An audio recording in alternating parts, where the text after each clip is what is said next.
person who wanted me to do Shining Time Station. I'll get to it when I get to it. This week has just been a nightmare. I caught a cold.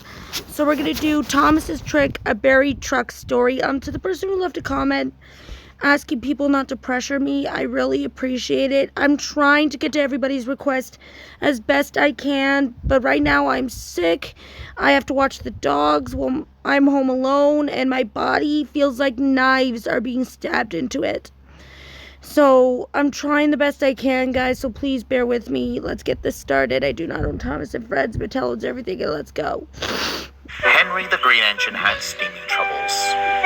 Some days he woke up raring to go, others he felt utterly feeble.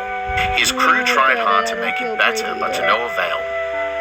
Henry usually pulled the first train. Each morning Thomas brought his coaches to the platform and pushed from behind to help Henry start.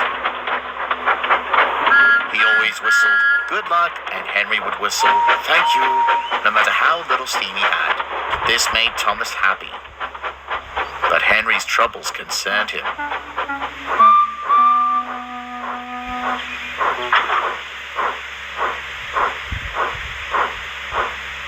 He can't help feeling unwell.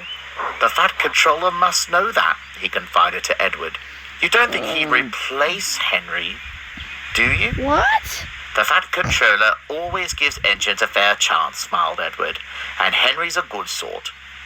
Even so, he sighed, something must be done. Thomas gulped.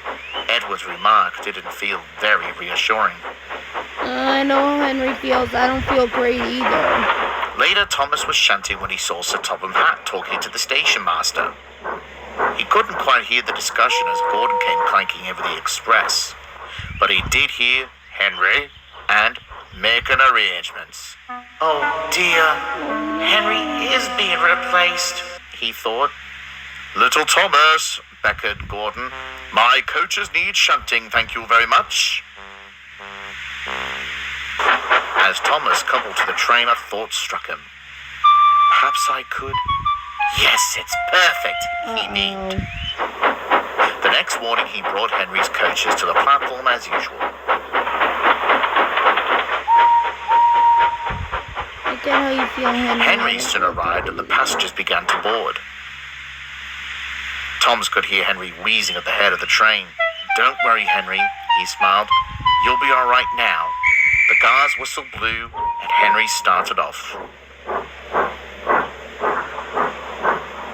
Why do I feel like Thomas? Thomas followed smoothly at first, but suddenly jerked forward. Thrown off balance, his crew fell from the cab. By the time they picked themselves up, Thomas was steaming away. What do you think you... Henry the Green Engine had steaming troubles. Thomas knew exactly what he was doing. He remembered Gordon's trick of leaving before he could be uncoupled. This time he wanted to follow on. I'm helping Henry, he smirked.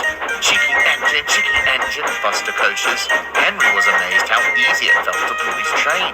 That's good, come along, he sang.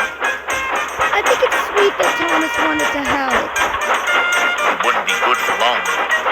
They approached the first station and Henry slowed down. But Thomas didn't. He was so pleased with his plan that he wasn't paying attention. Stop! I can't look!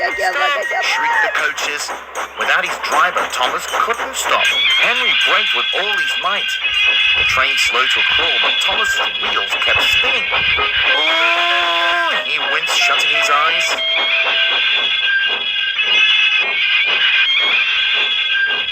Suddenly he felt his handbrake moved, and his steam was shut off. He opened his eyes. They stopped at the platform with angry passengers swarming around a flustered Henry. Phew, sighed Thomas. His relief was short-lived, for stepping out of his cab was Sir Topham Hatt. I appreciate you helping the train start, but this habit of gallivanting after them must stop, Thomas. You have no business running off down the main line, especially without your driver. I'm sorry, sir, sighed Thomas, but I didn't want you to send Henry away. He explained what he overheard. I'm afraid you let yourself get carried away, chuckled Sir Topham Hatt. I figured. I'm not sending Henry away. I'm rearranging his timetable. If Edward takes the first train, Henry will have more time to build up steam, which should help him greatly. Thomas beamed. He'd never been so relieved to be wrong. Now back to the yard with you. I have disgruntled passengers to pacify, finished Sir Topham Hatt. Oh, yes, sir. I'm sorry, sir, blushed Thomas, and he scampered away. Hopefully the passengers That understand. night, Henry backed down beside Thomas in the shed. It was most kind of you to help me. Now that I have more time to build steam, maybe all my trains will be that easy to pull. Even without you at the back, he chuckled. Thomas smiled, thankful that Henry wasn't going anywhere. Well, that's all for this episode, guys. I will get better soon, I promise. I'll see you all in the next video. Adios, everybody.